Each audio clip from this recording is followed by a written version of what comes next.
Bonjour, mon nom est Richard Noël, passionné des pierres de silex. Enfant, j'étais comme un peu tous les enfants, j'étais passionné par les pierres. J'ai été élevé sur le bord du fleuve à Sainte-Bernadette. Quand je ramassais des pierres sur le bord du fleuve, il était mouillé. J'étais tout content, j'avais trouvé des belles pierres, mais quand j'arrivais chez moi, il y avait eu le temps de sécher et là, j'étais très déçu.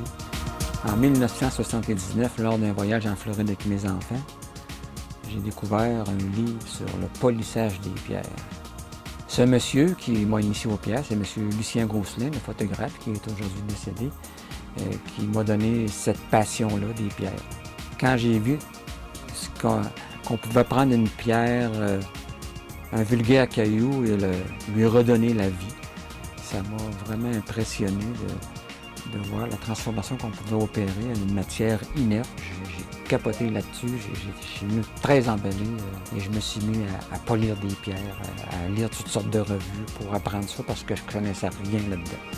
Le silex, c'est une roche fossile. C'est une pierre qui ne se forme plus dans l'environnement actuel.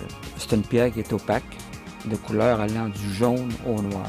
Cette pierre vient de la période du Crétacé supérieur, c'est-à-dire environ 65 millions d'années.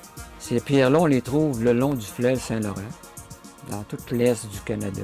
Et ces pierres-là ont été apportées ici par les grands voiliers au début de la colonie. Ces pierres servaient à faire du lest ou du poids pour stabiliser les bateaux quand ils partaient de l'Angleterre ou la France. Et arrivés ici, ces pierres-là étant devenues inutiles, ils les jetaient sur le bord du fleuve à des endroits désignés. La première fois que je suis allé sur la greffe, j'étais dans l'anse à Benson, près à Saint-Romuald. Et là, je cherchais du silex. J'en avais vu chez M. Gosselin, mais là, je n'avais jamais trouvé dans la vie. Et à un moment donné, j'en ai trouvé. Là, j'en ai vu. C'est comme je venais de trouver de l'or. J'étais, j'ai dit, c'est ça. Puis là, j'en ai ramassé des chaudières. Lorsqu'on nous a appris la venue des grands voiliers en 1984, c'était le phénomène déclencheur pour m'équiper afin de produire beaucoup de pierres pour pouvoir les mettre en vente lors de cet événement-là. Comment on procède pour le polissage du silex? On se sert d'un béret à caoutchouc qui a 12 côtés, donc la pierre tourne 12 fois sur elle-même. Quand on met des pierres brutes là-dedans, on met une poudre abrasive. Ici, on a du gros grain, du 60-90.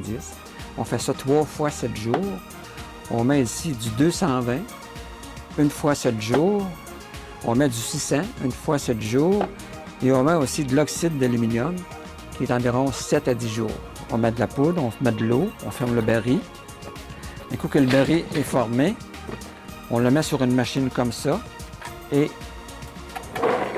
ça tourne comme ça, 24 heures par jour, 7 jours par semaine, durant environ 2 mois. Et le produit final donne des pierres de cette couleur-là, du jaune aller jusqu'au noir, comme on disait tout à l'heure, qui est un produit très brillant, naturel et sans vernis. Au cours de ma carrière, j'ai fait des conférences dans les trucs de minéralogie, des expositions, et j'en ai en vente présentement à la Grosse-Île, au centre d'interprétation à Montmagny, et dans des petites boutiques du Vieux-Québec.